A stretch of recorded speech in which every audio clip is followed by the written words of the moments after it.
고린도후서 5장 18절부터 21절까지 말씀입니다. 고린도후서 5장 18절부터 21절까지 신약성경 291면에 있습니다. 제가 봉독하겠습니다. 모든 것이 하나님께로서 났으며 그가 그리스도로 말미암아 우리를 자기와 화목하게 하시고 또 우리에게 화목하게 하는 직분을 주셨으니 곧 하나님께서 그리스도 안에 계시사 세상을 자기와 화목하게 하시며 그들의 죄를 그들에게 돌리지 아니하시고 화목하게 하는 말씀을 우리에게 부탁하셨느니라. 그러므로 우리가 그리스도를 대신하여 사신이 되어 하나님이 우리를 통하여 너희를 권면하시는 것 같이 그리스도를 대신하여 간청하노니 너희는 하나님과 화목하라. 하나님이 죄를 알지도 못하신 이를 우리를 대신하여 죄로 삼으신 것은 우리로 하여금 그 안에서 하나님의 의가 되게 하려 하심이라. 아멘. 이 말씀은 하나님의 말씀입니다. 주님께 감사합니다. 함께 인사합니다. 참 좋은 아침입니다. 함께 예배드려서 참 감사합니다. 기쁜 성탄절이 3일 앞으로 다가왔습니다. 이제는 우리가 메리 크리스마스로 인사를 해도 될 것 같습니다. 다시 한번 인사할까요? 메리 크리스마스, 메리 크리스마스. 네. 자, 이 메리 크리스마스 무슨 뜻입니까? 즐겁고 기쁜 크리스마스입니다 라고 하는 뜻이죠. 메리라고 하는 이 뜻은. 여러분, 우리는 왜 성탄절을 기뻐하고 즐거워할까요? 이 성탄절이 되면 한 해 동안 나눠서 살던 형제들이 또 식구들이 이렇게 한자리에 모이고 또 즐거운 파티도 하고, 미국에 있는 제 딸들이 서부에 있는 시애틀에 사는 우리 둘째 딸이 어젯밤에 이제 동부 워싱턴으로 비행기 타고 네 식구가 가서 거기에서 막내 가족들하고 또 큰 딸이 지금 또 미국 들어가 있기 때문에 이 세 딸들이 손주들하고 다 모여서 그 파티를 하는 그 자리를 보니까 너무 좋아요. 저도 가고 싶은데 저도 못 가는 게 참 아쉽습니다. 또 그리고 또 한 해 동안 수고했다고 또 사랑하는 사람들에게 또 이렇게 선물도 서로 나누고 또 맛있는 음식도 또 이렇게 먹고 즐거운 캐롤송도 부르고. 자, 그래서 이 성탄절이 참 기쁘고 즐거운 성탄절이다 라고 그렇게 하죠. 그러나 그것보다 더 기쁜 것은 정말 우리가 이 성탄절을 우리가 즐거워해야 될 이유는 하나님께서 우리에게 주실 가장 큰 선물, 귀한 선물을 보내주셨는데 그 선물이 바로 예수 그리스도시라는 것입니다. 예수님을 우리에게 보내셔서 죄인된 우리에게 하나님의 구원의 길을 열어주신 것이, 이 구원의 선물을 주신 것이 이 성탄절의 기쁨이에요. 그래서 예수님께서 태어나실 때에 하늘의 천군 천사들이 찬양하기를 하늘에는 영광이요 땅에는 기뻐하심을 받은 사람들 가운데 평화로다라고 그렇게 찬양을 했어요. 자, 땅에는 평화로다. 예수님께서 이 땅에 오심으로 분쟁과 갈등, 싸움, 모든 이 싸움들을 다 종식시키고 슬픔을 끝내주고 또 고통과 괴로움을 다 이제는 끝나게 하시고 진정한 평화가 예수 그리스도를 통해서 우리에게 주어진 이 날이 바로 성탄절이기 때문에 우리는 이 성탄절을 기다리고 또 성탄절을 우리가 축복하는 것 아니겠습니까? 오늘 본문의 말씀은 예수님께서 이 땅에 화목제물로 오심으로 하나님과 우리가 화목하게 되었다라고 하는 것을 말씀하십니다. 예수님의 성탄 사건은 예수님께서 화목제물이 되어주셔서 하나님과 우리 사이에 제물이 되어주셔서 그래서 우리와 하나님을 화목하게 하신 것이다. 오늘 본문에 계속해서 이 화목이라고 하는 단어가 나오지 않습니까? 18절 말씀에도 모든 것이 하나님께로부터 났으며 그가 그리스도로 말미암아 우리를 자기와 화목하게 하시고 그랬습니다. 또 19절에는 곧 하나님께서 그리스도 안에 계시사 세상을 자기와 화목하게 하시며 또 20절에는 너희는 하나님과 화목하라라고 그렇게 말씀하십니다. 이 화목이라고 하는 단어는 화해라고 하는 단어와 똑같은 단어입니다. 그래서 원수되었던 사이가 다시 사랑의 관계로 회복되어지는 것을 우리는 화목이다, 화해다 이렇게 우리가 말합니다. 하나님께서 처음 사람을 만드셨을 때 하나님께서는 하나님의 형상으로 사람을 만드셨고 에덴 동산에서 살게 하시면서 하나님과 화목함을 누리면서 살게 하셨어요. 그래서 그때는 아담과 하와는 하나님의 기쁨이었고 또 아담과 하와는 하나님으로 인해서 기뻐하면서 그 에덴 동산에서 행복하게 살아가고 있었습니다. 그런데 어느 날 뱀의 유혹을 받아서 이 아담과 하와는 하나님께서 금하신 선악을 알게 하는 그 열매를 따먹은 이 일로 인해서 범죄함으로 인해서 하나님과 멀어지게 되었다는 것입니다. 그래서 이들이 범죄함으로 인해서 어떤 결과가 주어졌냐면 창세기 3장 8절 말씀에 저들이 하나님을 어떻게 대했다고 말하죠? 같이 읽겠습니다. 자, 시작. 여호와 하나님의 소리를 듣고 아담과 그의 아내가 여호와 하나님의 낯을 피하여 동산 나무 사이에 숨은지라. 자, 여러분, 아담과 하와는 하나님의 그 소리를 들을 때에 그들이 하나님을 두려워함으로 저들은 하나님의 낯을 피하여서 동산 나무 사이에 숨었다 그랬습니다. 죄를 지으면 여러분, 우리는 사람들 앞에 혹은 내가 직접적으로 그 사람에게 어떤 죄를 지으면 그 사람의 얼굴을 볼 수가 없는 것입니다. 그의 낯을 바로 볼 수가 없는 것이에요. 바로 이 아담과 하와는 그 죄의식으로 인해서, 죄책감으로 인해서 하나님의 낯을 스스로 피했다는 것입니다. 숨어버렸습니다. 하나님께서 그 아담과 하와를 부르셔서 어디 있느냐 부르시면서 하나님 앞에 나오게 된 그들이 왜 하나님이 명하신 그 선악을 알게 하는 그 열매를 먹게 된 그 자초지종을 다 듣지 않습니까? 그래서 사단이 뱀을 통하여서 그들을 유혹하게 되었고 그 여인을 유혹하고 그 아내는 남편에게 그 열매를 주어서 같이 먹게 하고 그래서 그 하나님과의 관계가 깨트리게 했다는 것입니다. 사단이 하는 일은 우리로 하여금 범죄케 함으로 하나님과의 관계가 깨어지게 만드는 것이고 하나님과 멀어지게 하는 것입니다. 그 결과로 인해서 창세기 3장 23절, 24절 말씀에 이제 사람이 어떻게 되었다라고 말씀합니까? 자, 말씀을 또 읽겠습니다. 시작. 여호와 하나님이 에덴 동산에서 그를 내보내며 그의 근원이 된 땅을 갈게 하시니라. 이같이 하나님이 그 사람을 내어 쫓아내시고 에덴 동산 동쪽의 그룹들과 두루도는 불칼을 두어 생명나무의 길을 지키게 하시니라. 에덴 동산에서 그들을 내보내시며 그 사람들을 쫓아내셨다 그랬습니다. 더 이상 하나님과 동거할 수가 없었어요. 하나님과 사랑의 관계로 화목해 살 수가 없던 저들은 에덴에서 쫓겨납니다. 그렇게 됨으로 인해서 사람들에게는 불행이 찾아오지 않습니까? 사람이 이제는 죽게 되었고 살아있는 동안에는 그 땅이 이들로 인해 저주를 받아서 땅은 엉겅퀴와 가시나무를 내게 되었고 그들은 열심히 땀 흘려 일을 해서 땅을 일구어야지만 거기서 먹을 것을 찾게 되었다는 거예요. 이전에 에덴 동산에서는 그냥 도대체 먹을 것이에요. 손만 대면은 그 자기가 먹을 수 있는 것을 마음껏 먹으면 살 수 있는 그런 곳이었는데 이제는 고생하고 땀 흘리고 힘들여서 먹게 되었고 그리고 또 여인들은 해산의 고통을 통해서만 자녀를 얻게 되는 이러한 이 불행한 이 사람이 되었다는 것입니다. 자, 무엇보다도 그들은 하나님께 나가는 길이 막혀버렸어요. 하나님과 사람 사이에 큰 담이 세워지게 됐어요. 도무지 이 담을 허물 방법이 없습니다. 그런데 이 담이 가로막힌 담이 있다는 것 이 정도가 아니라 저들은 영적으로 하나님과 원수의 관계가 되었다는 거예요. 원수가 되었더라. 자, 이 말씀이 우리 로마서 5장 10절 말씀에 범죄한 사람이 어떤 존재가 됐는가를 말씀하죠. 같이 읽습니다. 또 시작. 곧 우리가 원수 되었을 때에 그의 아들의 죽으심으로 말미암아 하나님과 화목하게 되었은즉 화목하게 된 자로서는 더욱 그의 살아나심으로 말미암아 구원을 받을 것이니라. 아멘.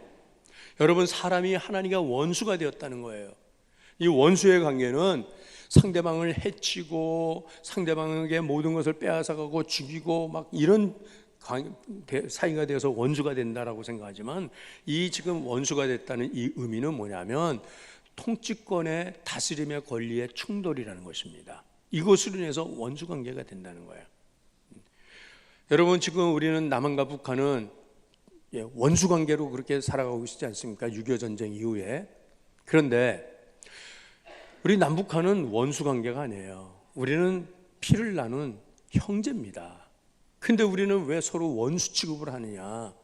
이거는 처음에 두 사이가 갈라지게 되었는데, 어떻게 갈라지게 됐냐면 일제 36년 식민 통치가 끝난 다음에 한반도에 미소 양대 강국이 주둔을 합니다. 승전국인 소련은 38도선 이북을 저들은 받고, 이남 38도선 이남은 미국이 차지해가지고 저들이 신탁 통치를 해요. 저들이 다스려요.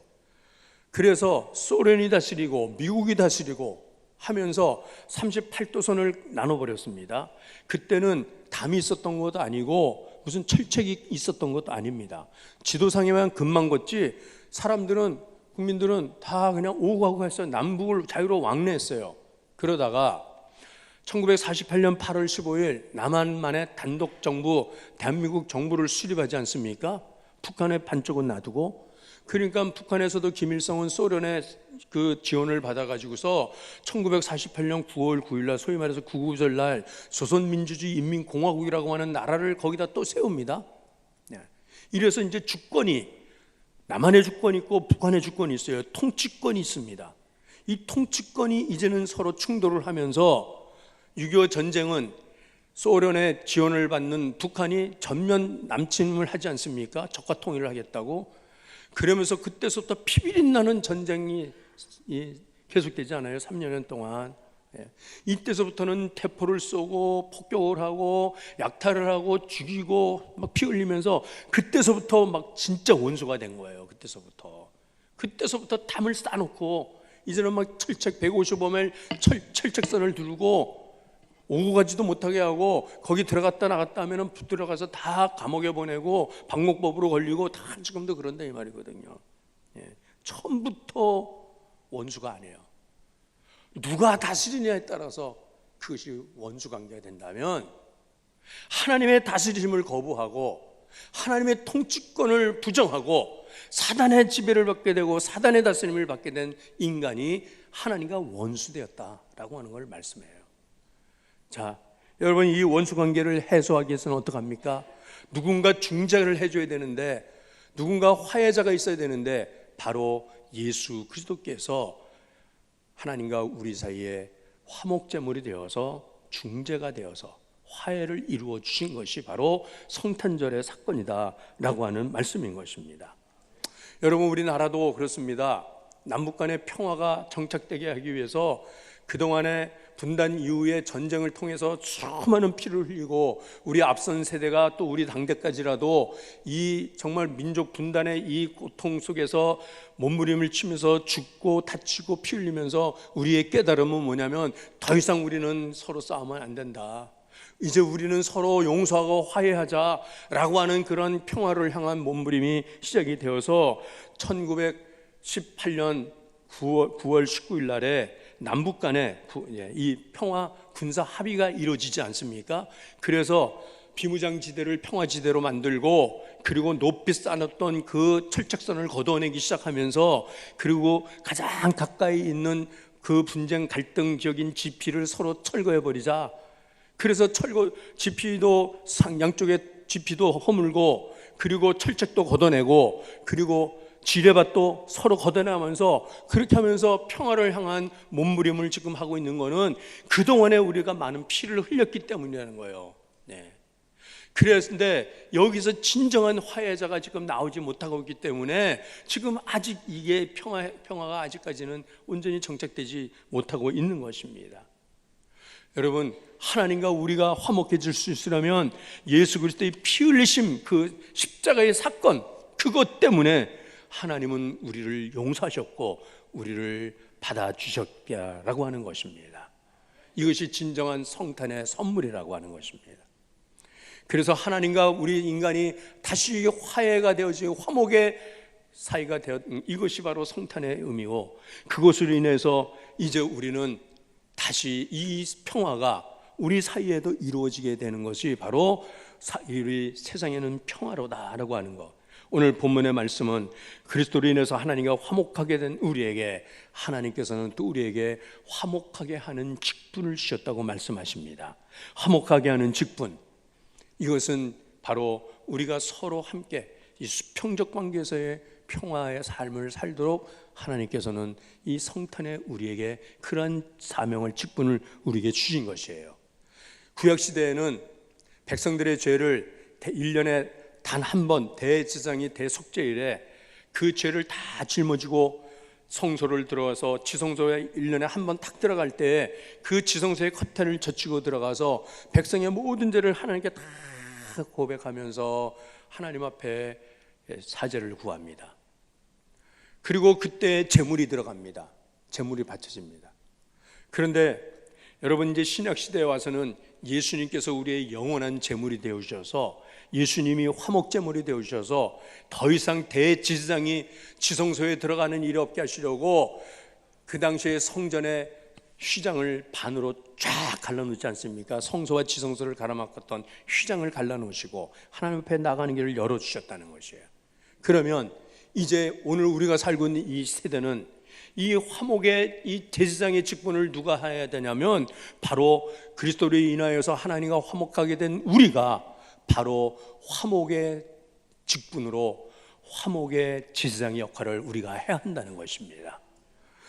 예수 믿지 않는 내 형제 대제사장 역할을 내가 해서 그들의 죄를 내가 대신 하나님 앞에 들고 나가야 되는 것이고, 예수 믿지 않는 내 남편, 내 아내, 내 자식들, 이 동족의 모든 죄를 내가 하나님 앞에 짊어지고 나가야 되는 것이 바로 화목의 직분을 저와 여러분에게 주셨다는 이 귀한 말씀인 것이에요.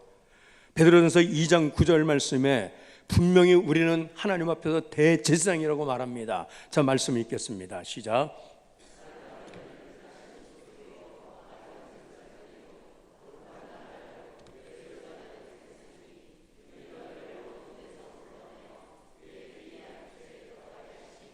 아름다운 덕을 선포하게 하려 하심이라. 아멘. 성도는 하나님과 불신 세상 사이에서 제사장의 역할을 해야 하는 것입니다. 성도인 나는 예수 믿지 않는 내 남편과 나 사이에서, 하나님 사이에서 제사장 역할을 해야 하는 거예요. 내가 가는 곳에서는 분쟁이 이제는 끝나야 되는 것이고, 갈등이 종식돼야 되는 것이고, 다툼과 싸움이 끝나야 되는 것이고, 우리는 제사장으로서 그것들을 내가 감당해야 한다라고 하는 것입니다. 제사장의 역할을 감당하는 것, 화목의 직분을 감당하려면 우리는 어떻게 해야 될까요? 우리는 먼저 내가 어떻게 살아야 되는가? 그것은 나는 먼저 주는 자로 살아야 하는 것입니다. 이게 화목의 첫 번째 이 요건이에요. 너와 나 사이에 화목이 이루어지려면 내가 먼저 주는 자가 되어야 되는 거예요. 내가 그에게 사랑을 주고 그에게 관심을 베풀어주고 그에게 필요한 것을 주는 것. 그래서 누가복음 6장 38절 말씀에 말씀하십니다. 주라 그리하면 너에게 줄 것이니 곧 후이 되어 누르고 흔들어 넘치도록 하여 너에게 안겨주리라.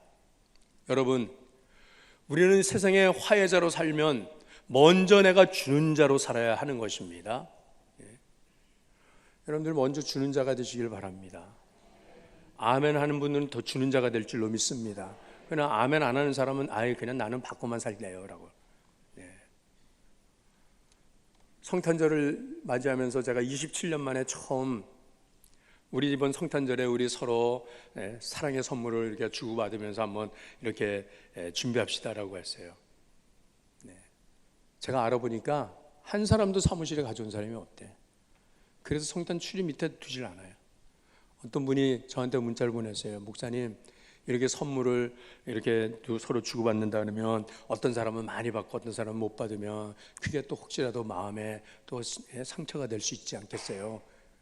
그런 걱정을 하는데 걱정하지 마세요. 한 사람도 안 갖고 왔어요. 네?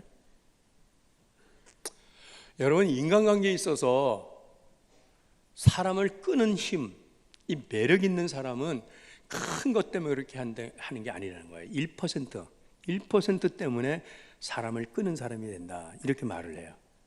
그 1% 사람을 끄는 사람은 뭐냐면 인간관계에 있어서 어떤 사람이냐면 먼저 주고 나중 받는 사람이라는 거예요. 내가 먼저 주고 나중 받는 사람. 영어로 뭐라고 하냐면 이걸 갖다가 give and take라 그러죠. 그런데 어떤 사람은 내가 받아야지만 주는 사람이 있어요. 그거는 take and give예요. 그러면 give and take나 take and give는 뭐 그게 그거 아니냐. 그러니까 1% 차이라 그러지 않았어요. 그게 큰 차이가 없는 것 같은데 무슨 말이냐면 내가 먼저 베풀고 내가 먼저 주는 사람, 그 사람이 어느 회사에서든지 공동체에서든지 책임적 자를 가지고 살아가는 사람이 된다는 거예요. 만약에 내가 어느 회사의 사장이라면, 오너라면 우리 직원 중에서 어떤 직원이 이렇게 말해요. 사장님, 저는 사장님이 주는 것만큼 저는 일하겠습니다 라고 하는 직원이 있고, 어떤 직원은 사장님, 저는 제가 먼저 일을 하고 그 다음에 거기에 맞춰서 제가 받겠습니다 라고 한다고 하면, 여러분, 회사가 재정이 어려워서 정리를 해야 될 때 누구부터 정리하겠습니까? 누구부터? 내가 받는 것만큼 일하겠다는 사람, 그 사람부터 정리합니다. 왜냐? 나는 얼마를 주든지 나는 그거 상관하지 않고 내가 먼저 일하겠습니다. 그 사람이 회사를 돕는 사람이 되는 거거든요. 사람 사이도 마찬가지.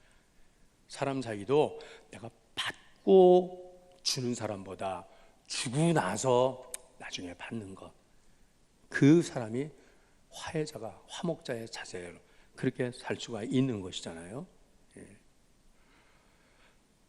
우리 교회, 우리 저기 찬양대에 있는 이현정 집사님이 얼마 전에 우리 교육자들 저녁 식사를 대접한다 해서 어머니 식당으로 갔어요. 저 우림시장 옆에 조그만 식당을 하는데, 이 교육자들이 이제 부부가 가서 식사를 이제 하러 갔는데, 거기 어느 아저씨 한 분이 먼저 이렇게 무슨 탕인지 뭔지 식사를 하고 있더라고, 혼자서. 그래서 저희가 자리에 앉아서 이제 기다리는데, 그분이 식사를 다 마치고 계산을 하면서 이런 말을 하는 거예요. 아유, 오늘 우리 아주머니 사장님 제가 잘 먹었습니다. 제가 6,000원짜리 탕을 먹었지만은 값은 6,000원짜리지만 내가 대접은 2만 원 이상의 대접을 받았다고. 반찬도 맛있는 반찬 막 이만큼 차려주고 탕도 푸짐하게 차려줘가지고서 값은 6,000원이라고 그러지만은 이건 2만 원 이상의 가치 있는 상을 내가 받았다고 2번, 3번 고맙다고 인사를 하며 가더라고요. 여러분, 내가 먼저 이렇게 베푸는 사람, 내가 먼저 후히 주는 사람이 될 때 그 사람은 누구에게나 칭찬 들을 수 있는 사람이고, 누구나 그 사람은 사람을 끌을 수 있는 사람이지, 사업을 해도 이 사업을 하면 고객이 감동되면 다른 손님들 막 끌고 오는 거예요. 야, 거기 맛있다, 거기 가면 싸고 얼마나 푸짐하게 그렇게 장을 차려주는지 우리 다음에 거기 가서 또 먹자. 끝나고 점심 식사할 때 저한테 나중에 물어보세요. 제가 가르쳐 드릴 테니까. 오늘 오셨는지 모르겠어요, 우리 김수정 성도님이. 여러분, 내가 주고 나중 받는 것은 성공의 길이요, 내가 받고서야 그 다음에 주겠다라고 하면 그거는 실패의 길이에요. 교회에서도 마찬가지예요. 직장에서도 마찬가지고. 받아야 일하는 사람은 일꾼이라고 하겠죠. 성경적으로 하면 싹꾼이라고 하겠죠. 싹을 받는 것만큼 일을 하니까. 그러나 내가 받지 않아도 내가 자원해서 일을 하면 그는 바로 하나님의 동역자가 되는 것이고, 그는 바로 헌신자가 될 수가 있는 것이거든요. 왜 저 사람은 주고서는 왜 나는 안 줬냐? 그렇게 하지 마세요. 내가 안 바꿔도 일할 수 있는 사람이면 그 사람을 하나님은 더 귀히 보시는 것이고, 그 사람이 진정한 화목자로, 화해자로 공동체를 세울 수 있는 사람이 되는 거거든요. 여기 오늘 이 단어가 화목하게 하다, 화해하다라고 하는 이 화목, 화해라고 하는 단어가 헬라어 원어로는 카타라소라고 이렇게 하는데, 그 단어의 원 의미가 무슨 뜻이냐면 바꾼다라고 하는 뜻입니다. 바꾼다, 익스체인지 한다는 거예요. 내 것을 그에게 주고 그의 것을 내가 받는다 라고 하면, 여러분, 십자가는 진정한 교환이 이루어지는 장소였습니다. 우리의 불의함과 우리의 죄악됨이 예수 그리스도에게 전가되어지고, 그리스도의 의로움이 우리에게 전가되어지는 것이 바로 십자가라고 하는 것입니다.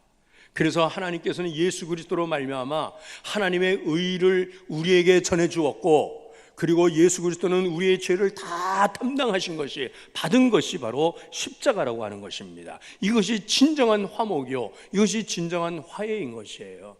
손해보지 않겠다고 그저 자기 것 자기가 챙기려고 하고 이러는 사람은 진정한 화해자가 될 수가 없는 것입니다. 내가 먼저 내가 손해보고 살겠다, 손해보기를 결정하며 사는 것이 바로 십자가의 길을 나도 가겠다고 그렇게 결심하는 그리스도인의 바른 모습이라고 할 수가 있는 거거든요. 여러분, 나라도 그렇고 민족 간의 갈등도 똑같습니다. 개인의 관계도 그렇고요.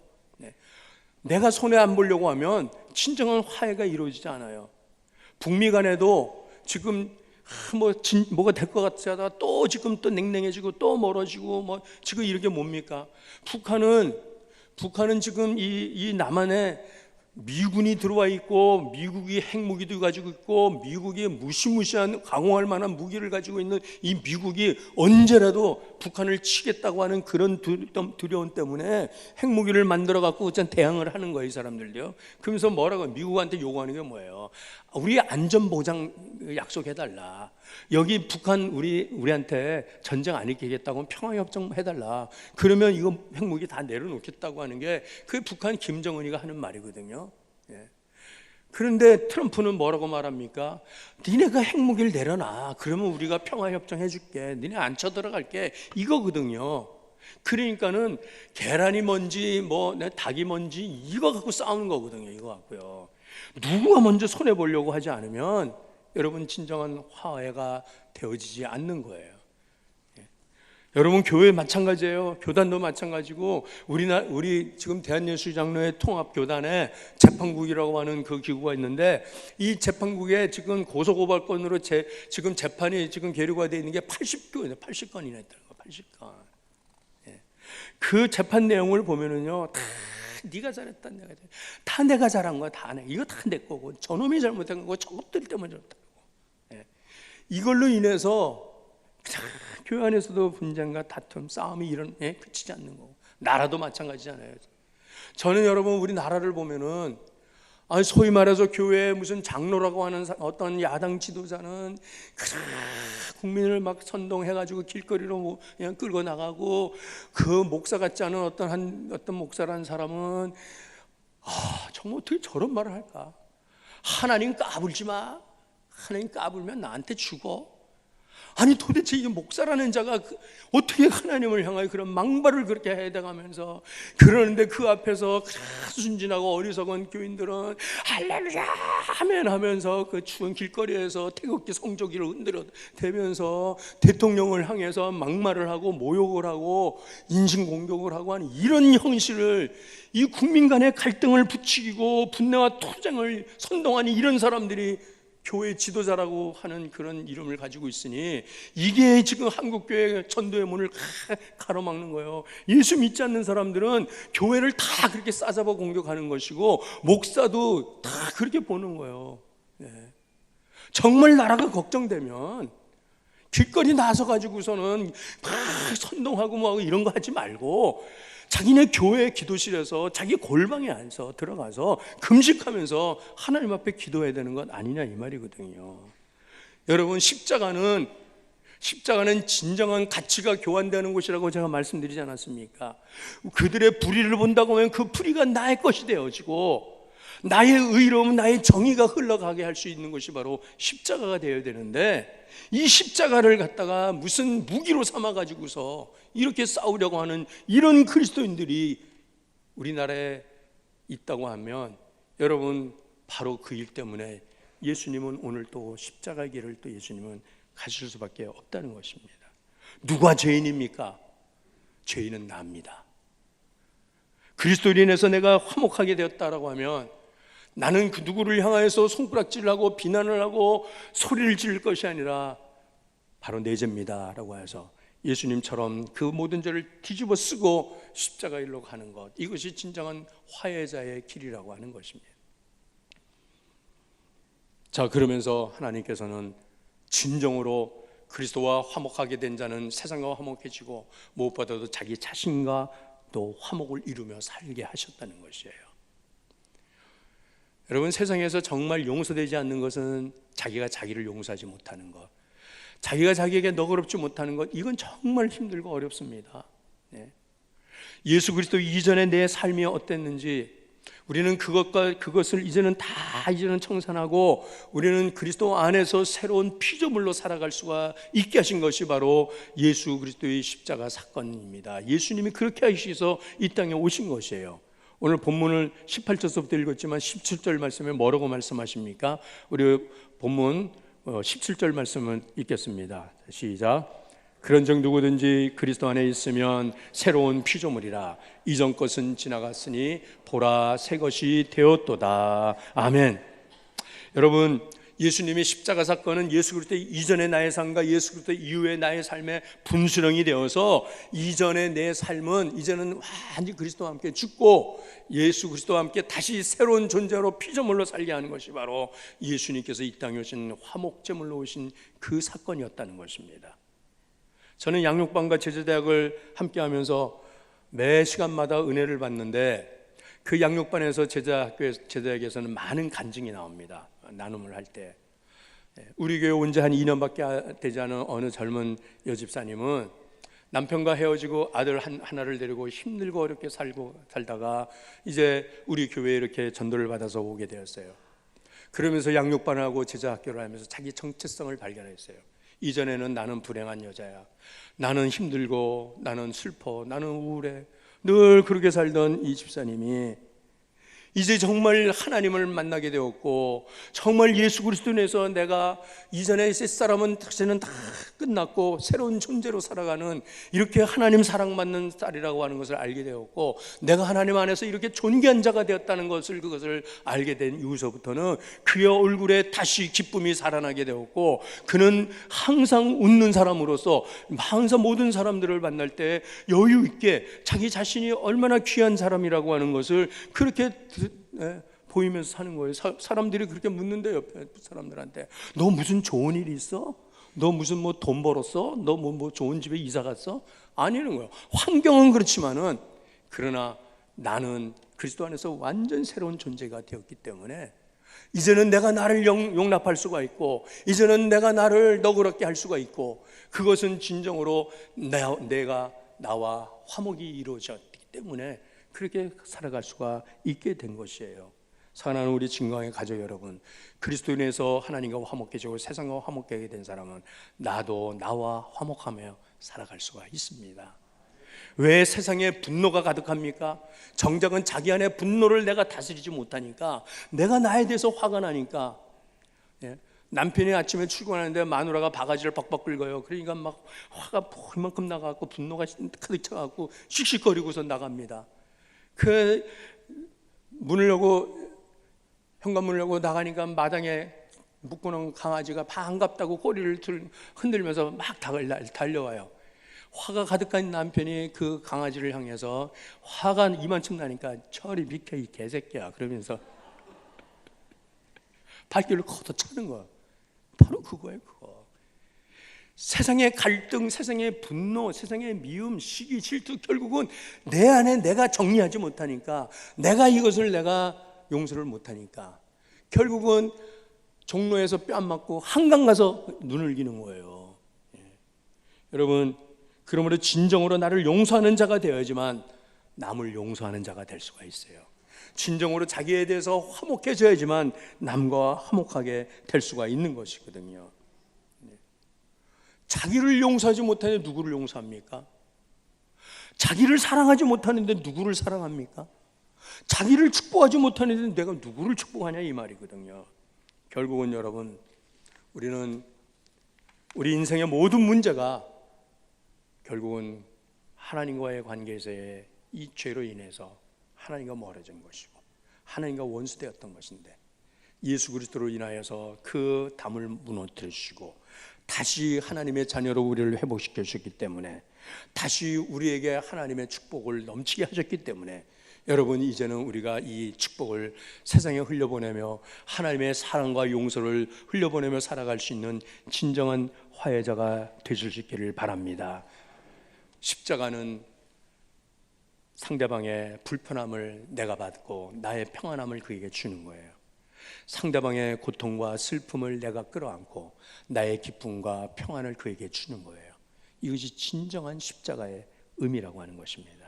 이제 이 화목케 하는 직분을 우리에게 주셨습니다. 여러분, 성탄절은 12월 25일 하루로 끝나는 게 아니라 매일매일 내 삶 속에서 예수 그리스도께서 내 삶 속에 찾아오시고, 그래서 그 예수 그리스도와 화목함을 이루어 세상과 화목하게 하고 나와 화목하여서 세상에 평화가 이루어지는 이러한 이한 축복이 오늘 우리 모두에게 있기를 주의 이름으로 축원합니다. 오늘 이 주신 말씀을 가지고 우리 함께 기도합시다. 하나님, 내가 세상의 화해자로 살게 하옵소서. 분쟁과 갈등과 싸움, 미움과 용서가 가득한 곳에 진정한 하나님의 그 화목의 통로가 될 수 있도록 하나님 저에게